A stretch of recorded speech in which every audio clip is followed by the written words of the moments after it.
और आप यदि ईद की सिवैयाँ खिलाना चाहते हो तो आपको गुजिया भी खानी पड़ेगी, या गुजिया खाओ ये तो दोनों पक्ष खाओ। पर यहाँ गड़बड़ हो जाती है जहाँ एक पक्ष खाने को तैयार, दूसरा खा नहीं रहा, तो यहाँ भाईचारा खत्म हो जाता। ईद आ रही है, ईद को लेकर अब फिर से एक नया बवाल और नया मुद्दा सियासी गलियारों में गूंज रहा है। ईद की नमाज को लेकर भी कई तरह की बातें सामने आई हैं। संभल के सीओ अनुज चौधरी का बयान भी खूब चर्चा में हो रहा है। अनुज चौधरी ने साफ तौर पर यह कहा कि अगर आप सवैयां खिलाना चाहते हैं तो आपको गुजिया भी खानी पड़ेगी। इसको लेकर सियासत और तेज हो गई है। इससे पहले अगर अनुज चौधरी के बयान की बात करें तो अनुज चौधरी ने जुमा और होली को लेकर जो बयान दिया था उस पर खूब सियासत हुई थी। उत्तर प्रदेश से लेकर देश की राजधानी दिल्ली तक और वहां से अलग अलग राज्यों में सीओ अनुज चौधरी के बयान के बाद में सियासी उठापटक और सियासी बवाल खूब देखा गया था। अनुज चौधरी ने अब सवैयों वाला बयान दिया है।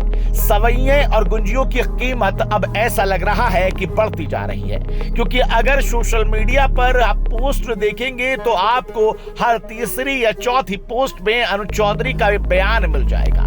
आपको सवैयों के फोटोज मिल जाएंगे, आपको गुजियों के फोटोज मिल जाएंगे, आपको सियासत में तमाम लोग इस मुद्दे पर बात कहते और अपनी बात को लोगों पर थोपते हुए मिल जाएंगे।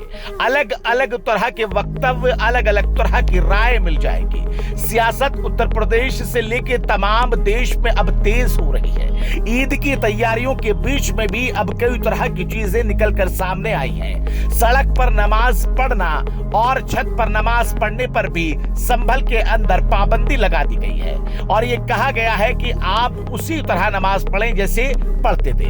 हालांकि प्रशासन इस बात को कहता हुआ नजर आ रहा है कि कोई भी नियम कानून जो पहले थे या फिर जैसी प्राथमिकता थी उसी तरीके से ईद मनाई जाएगी। नए कानूनों को, नई प्राथमिकताओं को जगह बिल्कुल नहीं दी जाएगी। देश के अंदर त्योहार को सौहार्दपूर्ण तरीके से मनाया जाएगा। लेकिन सियासी गलियारों का क्या करें, राजनेताओं का क्या करें, नेताओं के बयानों का क्या करें, और फिर ऊपर से सोशल मीडिया पर अपनी अपनी राय देने, थोपने, बताने, समझाने वाले यूजर्स का क्या करें। अलग अलग तरह की राय यहां पर देखी जा रही है। ईद की खुशियां, ईद की सवैयां, गुजियां, मिठाइयां, तमाम चीजें अब यहां पर देखी जा रही हैं।